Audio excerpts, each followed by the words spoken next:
Update ಇದು ಈ ಕ್ಷಣಕ್ಕೆ. ದರ್ಶನ್ಗೆ 2 ದಿನದಲ್ಲಿ 2 ಬಿಗ್ ಶಾಕ್ ಎದುರಾಗಿದೆ. ಆತ್ಮರಕ್ಷಣೆಗೆ ನೀಡಿದ್ದ ಗನ್ ಅನ್ನ ವಾಪಸ್ ನೀಡಿದೆ ದರ್ಶನ್ ಟೀಮ್. ಅಂದ್ರೆ ಕಾಕಿ ಆ ರೀತಿ ವಾರ್ನಿಂಗ್ ಕೊಟ್ಟಿತ್ತು, ಸೂಚನೆ ಕೊಟ್ಟಿತ್ತು. ಅದರಂತೆ ಪಿಸ್ತೂಲ್ ಮತ್ತು ಜೀವಂತ ಗುಂಡುಗಳನ್ನ ನಿನ್ನೆ RR ನಗರ ಠಾಣೆಗೆ ತಂದು ಸರೆಂಡರ್ ಮಾಡಿದ್ರು. ಈಗ ವಾಪಸ್ ದರ್ಶನ್ ಜೈಲಿಗೆ ಹೋಗ್ತಾರಾ ಅನ್ನೋದು ಪ್ರಶ್ನೆ ಆಗ್ತಾ ಇದೆ. ಕಾರಣ ದರ್ಶನ್ ಬೇಲ್ ಕ್ಯಾನ್ಸಲ್ ಮಾಡೋದಕ್ಕೆ ಪೊಲೀಸರು ಮೇಲ್ಮನವಿ ಸಲ್ಲಿಸಿದ್ರಲ್ಲ ಸುಪ್ರೀಂ ಕೋರ್ಟ್ ನಲ್ಲಿ. ಇದೇ ಜನವರಿ 24ರಂದು ಸುಪ್ರೀಂ ಕೋರ್ಟ್ ನಲ್ಲಿ ಆ ಅರ್ಜಿಯ ವಿಚಾರಣೆ ಆಗುತ್ತೆ. ಇಫ್ ಸಪೋಸ್ ಬೇಲ್ ಏನಾದ್ರೂ ಕ್ಯಾನ್ಸಲ್ ಆದ್ರೆ ಮತ್ತೆ ಜೈಲಿಗೆ ಹೋಗುವಂತ ಆತಂಕ ದರ್ಶನ್ ಅವರನ್ನ ಕಾಡ್ತಾ ಇದೆ. ಓಕೆ, 2 ಗನ್ ಇತ್ತು ದರ್ಶನ್ ಅವರ ಬಳಿ, ಒಂದು ಪಿಸ್ತೂಲ್ ಅಂತ. ಒಂದು ಪಿಸ್. ಓಕೆ, 2 ವಾಪಸ್ ಕೊಡಬೇಕು ಅಂತ ಬಂತು. ಕೊಡೋಕ್ಕಾಗೋದಿಲ್ಲ ಅಂತ ನನಗೆ ಬೇಕು ಅಂತೇಳಿ, ಇಲ್ಲ ನೀವು ಕೊಡಲೇಬೇಕು ಅಂತೇಳಿ. ಆಮೇಲೆ ನಾವು ನಿನ್ನೆ ನಮ್ಮ ಕ್ರೈಮ್ ರಿಪೋರ್ಟ್ ನಾಗರಾಜ್ ಹತ್ರ ಕೇಳ್ತಾ ಇದ್ದೆ, ಬಾಡಿ ಗಾರ್ಡ್ ಕೊಡೋಕ್ಕಾಗತ್ತೆ? ಇಲ್ಲ ಸರ್, ಅದು ಕೊಡೋಕ್ಕಾಗೋದಿಲ್ಲ, ಏನಿದ್ರು ಪ್ರೈವೇಟ್ ಆಗಿ ಮಾಡ್ಕೋಬೇಕು ಅಂತೇಳಿ. ಓಕೆ, ಅವ್ರು ಗನ್ ವಾಪಸ್ ಕೊಟ್ಟಿದ್ದಾರೆ. ಈಗ ಇದೇ ಪೊಲೀಸರು ಸುಪ್ರೀಂ ಕೋರ್ಟ್ಗೆ ಹೋಗಿದ್ದಾರೆ ಅವರ ಬೇಲ್ ರದ್ದಾಗಬೇಕು ಅಂತೇಳಿ. ಸೊ ಬೇಲ್ ಪಡೆದು ಜೈಲಿಂದ ಹೊರಬಂದಿರೋ ದರ್ಶನ್ಗೆ ಕಾಕಿ ಕಂಟಕ ಜಾಸ್ತಿ ಆಗ್ತಾ ಇದೆ. ಭೂಪತಿಯ ಗನ್ ಲೈಸೆನ್ಸ್ ಕ್ಯಾನ್ಸಲ್ ಮಾಡಿದ್ದು ಪೊಲೀಸರಿಗೆ ವಾಪಸ್ ನೀಡಿದ್ದಾರೆ. ಆದರೆ ಇದರ ವಿರುದ್ಧ ಹೋರಾಟಕ್ಕಿಳಿತಾರಾ ಅನ್ನೋದೇ ಕುತೂಹಲ ಮೂಡಿಸಿದೆ. ಜೊತೆಗೆ ಭಾಳ ಮುಖ್ಯವಾಗಿ ಸುಪ್ರೀಂ ಕೋರ್ಟ್ಗೆ ಹೋಗುವಂಥ ವಿಚಾರ. ಇದರ ಬಗ್ಗೆ ಒಂದು ರಿಪೋರ್ಟ್ ನಿಮ್ಮ ಮುಂದೆ.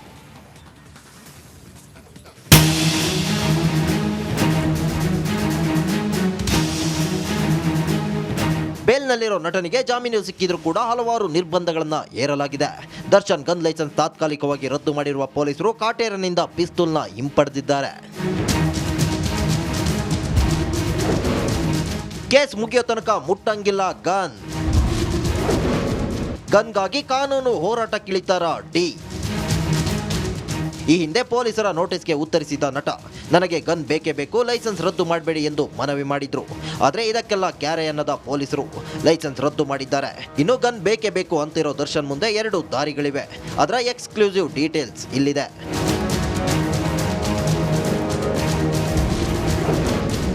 ಗನ್ಗಾಗಿ ಡಿ ಹೋರಾಟ.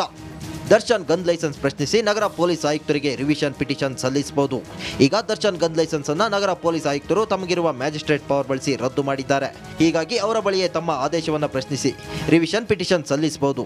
ಇನ್ನು ಹೈಕೋರ್ಟ್ನಲ್ಲಿ ಕಾನೂನು ಹೋರಾಟ ಮಾಡಬೇಕು. ದರ್ಶನ್ ಗನ್ ಲೈಸೆನ್ಸ್ ರದ್ದು ಮಾಡಿರುವುದನ್ನು ಪ್ರಶ್ನಿಸಿ ಹೈಕೋರ್ಟ್ಗೆ ಅರ್ಜಿ ಸಲ್ಲಿಸಬಹುದು. ಈ ವೇಳೆ ದರ್ಶನ್ಗೆ ಯಾಕೆ ಗನ್ ಬೇಕು ಎಂಬುದನ್ನು ದೃಢಪಡಿಸಬೇಕು. ಜೊತೆಗೆ ಗನ್ ಲೈಸೆನ್ಸ್ ರದ್ದು ಮಾಡಿರುವ ಆದೇಶ ತಪ್ಪು ಎಂದು ರುಜು ಮಾಡಬೇಕು. ಆಗ ಕೋರ್ಟ್ ದರ್ಶನ್ಗೆ ಗನ್ ಲೈಸೆನ್ಸ್ ನೀಡುವಂತೆ ಆದೇಶ ಮಾಡಬಹುದು. ಸದ್ಯ ದರ್ಶನ್ ರ German made gun Rajarajeshwari Nagar ಠಾಣೆ ಸೇರಿದ್ದು. ಈಗಿನ ಪರಿಸ್ಥಿತಿಯಲ್ಲಿ ದರ್ಶನ್ ಇಷ್ಟೆಲ್ಲ ಹೋರಾಟ ಮಾಡ್ತಾರಾ ಎನ್ನುವುದೇ ಪ್ರಶ್ನೆಯಾಗಿದೆ. ನಾಗರಾಜ್, ರಿಪಬ್ಲಿಕ್ ಕನ್ನಡ, ಬೆಂಗಳೂರು. ಇನ್ನು ಕೊಲೆ ಆರೋಪಿ ದರ್ಶನ್ಗೆ ಸುಪ್ರೀಂ ಸಂಕಷ್ಟ ಎದುರಾಗಿದೆ. ಇದೇ ಜನವರಿ 24ಕ್ಕೆ ಸುಪ್ರೀಂ ಕೋರ್ಟ್ನಲ್ಲಿ ಮೇಲ್ಮನವಿ ಅರ್ಜಿಯ ವಿಚಾರಣೆ ಆಗುತ್ತೆ. ದರ್ಶನ್ಗೆ ನೀಡಿರುವ ಬೇಲ್ ರದ್ದು ಕೋರಿ ಸಲ್ಲಿಕೆ ಆಗಿರುವಂತಹ ಅರ್ಜಿಯ ವಿಚಾರಣೆ ಶುಕ್ರವಾರ ಆಗುತ್ತೆ. ದರ್ಶನ್ ಹಾಗೂ 7 ಆರೋಪಿಗಳ ಬೇಲ್ ರದ್ದಾಗ್ಬಿಡುತ್ತಾ ಅನ್ನೋದೇ ಸದ್ಯ ಇರುವಂತಹ ಪ್ರಶ್ನೆ. ಸುಪ್ರೀಂ ಕೋರ್ಟ್ಗೆ 1492 ಪುಟಗಳ ಕಡತ ಸಲ್ಲಿಕೆಯಾಗಿದೆ ಅಂತೆ. ವಕೀಲ ಅನಿಲ್ ನಿಶಾನಿ ಮುಖಾಂತರ ಮೇಲ್ಮನವಿ ಸಲ್ಲಿಕೆಯಾಗಿದೆ ಅನ್ನೋದ್ರ ಡೀಟೇಲ್ ಸಿಗ್ತಾ ಇದೆ. 15 ಅಂಶಗಳಿಗೆ ಸಂಬಂಧಪಟ್ಟಂತಹ ಅರ್ಜಿಯನ್ನ ಪ್ರಾಸಿಕ್ಯೂಷನ್ ಸಲ್ಲಿಕೆ ಮಾಡಿದೆ. ಹೈಕೋರ್ಟ್ ನಲ್ಲಿ ರೆಗ್ಯುಲರ್ ಬೇಲ್ ಪಡೆದುಕೊಂಡು ಆರಾಮಾಗಿರುವಂತಹ ನಟ ದರ್ಶನ್ ಉಳಿದಂತಹ ಇನ್ನೂ ಆರೋಪಿಗಳಿಗೆ ಅಂದ್ರೆ 7 ಜನ ಆರೋಪಿಗಳಿಗೆ ಬಿಗ್ ಶಾಕ್ ಸುಪ್ರೀಂನಿಂದ ಎದುರಾಗುತ್ತಾ ಅನ್ನೋದೇ ಸದ್ಯ ಇರುವ ಕುತೂಹಲ. ಓಕೆ ನಾಗರಾಜ್, ಸಾಧಾರಣವಾಗಿ ಈಗ ಇಲ್ಲಿಂದ ಸುಪ್ರೀಂ ಕೋರ್ಟ್ಗೆ ಹೋಗಿದ್ದಾರೆ. ಈಗ ಗನ್ ವಾಪಸ್ ಬಂತು, ನೀವು ಹೇಳ್ದಂಗೆ ಆಯಿತು, ಗನ್ ವಾಪಸ್ ತಗೊಳ್ಳೋದೇ ವಿಧಿ ಇಲ್ಲ. ನಾನು ನಿನ್ನೆ ನಿಮ್ಮ ಹತ್ರ ಕೇಳಿದ್ದೆ, ಆಗೋದಿಲ್ಲ, ನೀವು ಹೇಳಿದ್ರಿ ಇಲ್ಲ ಕೊಡಲೇಬೇಕಾಗತ್ತೆ. ಸೊ ಹಾಗಾಗಿ ನಿಮ್ಮ ರಿಪೋರ್ಟಿಂಗ್ ಬಗ್ಗೆ ಸ್ವಲ್ಪ ನನಗೆ ಕಾನ್ಫಿಡೆನ್ಸ್ ಜಾಸ್ತಿ ಆಗಿದೆ, ರಾಜ್ಯದ ಜನರಿಗೆ ಕಾನ್ಫಿಡೆನ್ಸ್ ಜಾಸ್ತಿ ಆಗಿದೆ. ಬಟ್ ನಾವು ಈಗ ಸುಪ್ರೀಂ ಕೋರ್ಟ್ಗೆ ಹೋಗಿದೆ, ಮಧ್ಯಂತರ ಬೇಲ್ ಯಾಕೆ ಕೊಟ್ಟಿದ್ರು ಅಂತಂದರೆ ಅವರಿಗೆ ಆಪ್ರೇಷನ್ ಆಗಬೇಕು ಅಂತ ಹೇಳಿ. ಆಪ್ರೇಷನ್ ಆಗಿಲ್ಲ, ಏನೂ ಆಗಿಲ್ಲ. ಹಾಗಂತ ಅವರಿಗೆ ಆಪ್ರೇಷನ್ ಆಗಬೇಕು ಅಥವಾ ಅವರಿಗೆ ಆರೋಗ್ಯ ಹಾಳಾಗಲಿ ಅಂತ ನಾವು ಏನು ಬಯಸ್ತಾ ಇಲ್ಲ. ದರ್ಶನು ನಮ್ಮ star, what ever it may be. But ತಪ್ಪೇ ಅಲ್ವಾ? ನನ್ನ ಪ್ರಶ್ನೆ, ನೀವು ಇಷ್ಟೆಲ್ಲ ಬಿ ವಿ ನಾಗೇಶ್ ಅವರು ಹಂಗಾಗುತ್ತೆ ಹಿಂಗಾಗುತ್ತೆ ಮಗದೊಂದಾಗುತ್ತೆ ಅಂತ ಎಲ್ಲ ಕೋರ್ಟ್ನಲ್ಲಿ ಹೇಳಿಬಿಟ್ಟು ಹೊರಗಡೆ ಬಂದ ನಂತರ ಕೂಡ ನೀನು ಯಾವ ರೀತಿ ವ್ಯವಹರಿಸ್ತೀನಿ ಅಂತೇಳಿ ಕೋರ್ಟ್ ಕಣ್ಗಾವಲು ಮಾಡುತ್ತೆ ಅಂತ ನಾವು ಕೇಳ್ತಾ ಇರ್ತೀವಿ. ಕೋರ್ಟ್ ಅಬ್ಸರ್ವ್ ಮಾಡುತ್ತೆ, ಇದನ್ನೆಲ್ಲ ಅಬ್ಸರ್ವ್ ಮಾಡಲ್ವಾ? ಅಲ್ಲಿ ಏನೂ ಆಗಿಲ್ಲ ಅಂತ ಹೇಳುವಾಗ ಸುಪ್ರೀಂ ಕೋರ್ಟ್ನಲ್ಲಿ ಹೋಗಿ ಏನು ಇದು ಸುಮ್ಮನೆ ಹಿಂಗೆ ಹೋದ್ರು ನಮ್ಮ ತೆರಿಗೆ ದುಡ್ಡು ಲಾಸಾ? ಬಟ್ ಮತ್ತೆ ಸಂಕಷ್ಟ ಎದುರಾಗುವಂಥ ಸಾಧ್ಯತೆ ಇದೆಯಾ? ನಿಮ್ಮ ಲಾ ಪಾಯಿಂಟ್ ಏನು ಹೇಳುತ್ತೆ?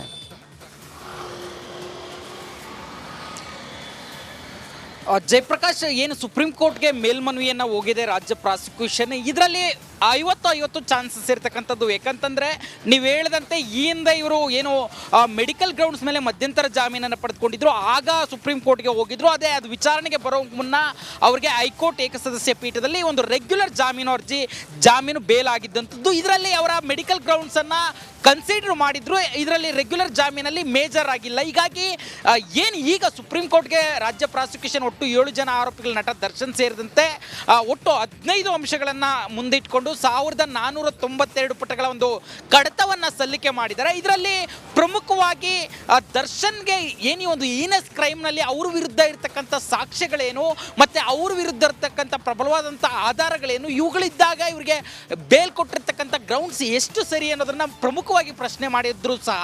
ಅದರ ಜೊತೆಗೆ ಏನು BGS ಆಸ್ಪತ್ರೆಯ ವೈದ್ಯರು ಕೊಟ್ಟಿದ್ದಂಥ ವೈದ್ಯಕೀಯ ವರದಿ, ಜೊತೆಗೆ ಅವರು ವಿಮ್ಸ್ನಿಂದ ಬಂದರು, ಬಳ್ಳಾರಿ ಜೈಲಿನಿಂದ ಬಂದರು, ಅಲ್ಲಿ ಕೊಟ್ಟಿದ್ದಂಥ ವೈದ್ಯಕೀಯ ವರದಿಗಳನ್ನು ಹಾಕಿರ್ತಕ್ಕಂಥದ್ದು. ಅಂದರೆ ಇವರ ವಿಚಾರದಲ್ಲಿ ಜಾಮೀನು ಮಂಜೂರು ಆಗ್ತಾ ಇರ್ತಕ್ಕಂಥದ್ದು ಎಲ್ಲೋ ಒಂದು ರೀತಿ ನ್ಯಾಯಾಂಗ ವ್ಯವಸ್ಥೆಯಲ್ಲಿ ಲೋಪ ರೀತಿ ಕಾಣ್ತಾ ಇದೆ ಅನ್ನೋ ಅಂಶವನ್ನು ಸುಪ್ರೀಂ ಕೋರ್ಟ್ ಗಮನಕ್ಕೆ ತೆಗೆದುಕೊಂಡು ಬಂದು ಇವರ ಬೇಲ್ ಕ್ಯಾನ್ಸಲ್ ಮಾಡಬೇಕು ಅಂತೇಳಿ ಅರ್ಜಿ ಹಾಕಿರ್ತಕ್ಕಂಥದ್ದು. ಹೀಗಾಗಿ ಜನವರಿ 24ನೇ ತಾರೀಕು ನಡೆಯೋ ಅರ್ಜಿ ವಿಚಾರಣೆ ವೇಳೆಯಲ್ಲಿ ಈ ಒಂದು 1492 ಪುಟಗಳಲ್ಲಿ ಇರ್ತಕ್ಕಂಥ ವಿಚಾರವನ್ನು ಸುಪ್ರೀಂ ಕೋರ್ಟ್ ಎಷ್ಟರ ಮಟ್ಟಿಗೆ ಪರಿಗಣಿಸುತ್ತೆ ಅನ್ನೋದ್ರ ಮೇಲೆ ಸದ್ಯಕ್ಕೆ ದರ್ಶನ್ ಜಾಮೀನು ಮುಂದುವರಿಯುತ್ತಾ ಅಥವಾ ಮಧ್ಯದಲ್ಲಿ ಕ್ಯಾನ್ಸಲ್ ಆಗಿ ಮತ್ತೆ ಜೈಲಿಗೆ ಹೋಗಬೇಕಾಗುತ್ತಾ ಅನ್ನೋದು ನಿರ್ಧಾರ ಆಗುವಂಥದ್ದು. ಆದರೆ ಕಾನೂನು ತಜ್ಞರ ಪ್ರಕಾರ 50-50 ಚಾನ್ಸಸ್ ಇದೆ, ಆಗಲೂಬಹುದು ಆಗದೆ ಇರಲೂಬಹುದು ಅನ್ನೋ ಒಂದು ಮಾತುಗಳು ಸದ್ಯಕ್ಕೆ ಕೇಳಿ ಬರ್ತಾ ಇರ್ತಕ್ಕಂಥದ್ದು. ಜಯಪ್ರಕಾಶ್, ಓಕೆ, ನೀವು ಲಾ ಸ್ಟಡಿ ಮಾಡಿದ್ದೀರಾ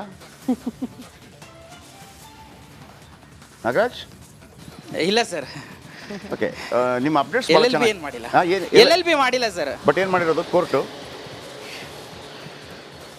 court beat just interest. Court beat MSc in communication, BA journalism sir. Fantastic. Thank you Nagaraj, thank you. ನೋಡಿ, ಯಾಕೆಂದರೆ ನಾಗರಾಜ್ ನೆನ್ನೆ ಒಂದು ಮಾತನ್ನು ಹೇಳಿದರು, ನಾನು ನೇರವಾಗಿ ಕೇಳಿದ್ದೆ. ಅಲ್ಲಿ ಫಸ್ಟ್ 30 ಸೆಕೆಂಡ್ಸಲ್ಲಿ ಮುಗಿಸ್ಬೋದಿತ್ತು ನಮಗೆ. ಒಂದು ಏನು ಕೇಳಿದೆ ಅಂತಂದರೆ, ಗನ್ ಕೊಡೋಕ್ಕಾಗತ್ತಾ? ಇಲ್ಲ, ಕೊಡಲೇಬೇಕಾಗತ್ತೆ ಅಂತಂದರು, ಕೊಟ್ಟರು. ಆಮೇಲೆ ನಾನು ಅವ್ರಿಗೇನು ಕೇಳಿದ್ದೆ, ಅವರಿಗೆ ಬಾಡಿ ಗಾರ್ಡ್ ಕೇಳ್ಬೋದಲ್ಲ? ಇಲ್ಲ, ಹಂಗೆ ಕೊಡೋಕ್ಕೆ ಬರೋದಿಲ್ಲ ಸರ್ ಅಂತಂದರು. ಅದು ಹಂಗೆ ಆಯಿತು.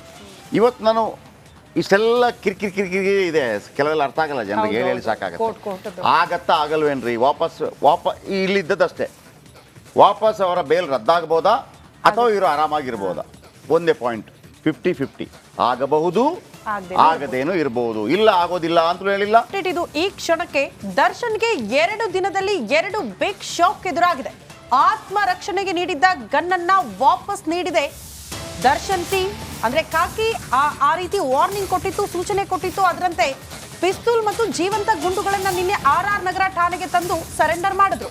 ಈಗ ವಾಪಸ್ ದರ್ಶನ್ ಜೈಲಿಗೆ ಹೋಗ್ತಾರಾ ಅನ್ನೋದು ಪ್ರಶ್ನೆ ಆಗ್ತಾ ಇದೆ. ಕಾರಣ, ದರ್ಶನ್ ಬೇಲ್ ಕ್ಯಾನ್ಸಲ್ ಮಾಡೋದಕ್ಕೆ ಪೊಲೀಸರು ಮೇಲ್ಮನವಿ ಸಲ್ಲಿಸಿದ್ರಲ್ಲ ಸುಪ್ರೀಂ ಕೋರ್ಟ್ ನಲ್ಲಿ. ಇದೇ ಜನವರಿ 24ರಂದು ಸುಪ್ರೀಂ ಕೋರ್ಟ್ ನಲ್ಲಿ ಆ ಅರ್ಜಿಯ ವಿಚಾರಣೆ ಆಗುತ್ತೆ. ಇಫ್ ಸಪೋಸ್ ಬೇಲ್ ಏನಾದ್ರೂ ಕ್ಯಾನ್ಸಲ್ ಆದ್ರೆ ಮತ್ತೆ ಜೈಲಿಗೆ ಹೋಗುವಂತ ಆತಂಕ ದರ್ಶನ್ ಅವರನ್ನ ಕಾಡ್ತಾ ಇದೆ.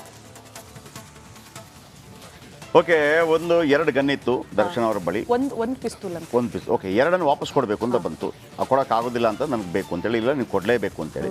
ಆಮೇಲೆ ನಾವು ನಿನ್ನೆ ನಮ್ಮ ಕ್ರೈಮ್ ರಿಪೋರ್ಟರ್ ನಾಗರಾಜ್ ಹತ್ರ ಕೇಳ್ತಾ ಇದ್ದೆ, ಬಾಡಿ ಗಾರ್ಡ್ ಕೊಡೋಕ್ಕಾಗತ್ತೆ? ಇಲ್ಲ ಸರ್, ಅದು ಕೊಡೋಕ್ಕಾಗೋದಿಲ್ಲ, ಏನಿದ್ರು ಪ್ರೈವೇಟ್ ಆಗಿ ಮಾಡ್ಕೋಬೇಕು ಅಂತೇಳಿ. ಓಕೆ, ಅವ್ರು ಗನ್ ವಾಪಸ್ ಕೊಟ್ಟಿದ್ದಾರೆ. ಈಗ ಇದೇ ಪೊಲೀಸರು ಸುಪ್ರೀಂ ಕೋರ್ಟ್ಗೆ ಹೋಗಿದ್ದಾರೆ ಅವರ ಬೇಲ್ ರದ್ದಾಗಬೇಕು ಅಂತೇಳಿ. ಸೊ ಬೇಲ್ ಪಡೆದು ಜೈಲಿಂದ ಹೊರಬಂದಿರೋ ದರ್ಶನ್ಗೆ ಕಾಕಿ ಕಂಟಕ ಜಾಸ್ತಿ ಆಗ್ತಾ ಇದೆ. ಭೂಪತಿಯ ಗನ್ ಲೈಸೆನ್ಸ್ ಕ್ಯಾನ್ಸಲ್ ಮಾಡಿದ್ದು ಪೊಲೀಸರಿಗೆ ವಾಪಸ್ ನೀಡಿದ್ದಾರೆ. ಆದರೆ ಇದರ ವಿರುದ್ಧ ಹೋರಾಟಕ್ಕಿಳಿತಾರಾ ಅನ್ನೋದೇ ಕುತೂಹಲ ಮೂಡಿಸಿದೆ. ಜೊತೆಗೆ ಭಾಳ ಮುಖ್ಯವಾಗಿ ಸುಪ್ರೀಂ ಕೋರ್ಟ್ಗೆ ಹೋಗುವಂಥ ವಿಚಾರ. ಇದರ ಬಗ್ಗೆ ಒಂದು ರಿಪೋರ್ಟ್ ನಿಮ್ಮ ಮುಂದೆ.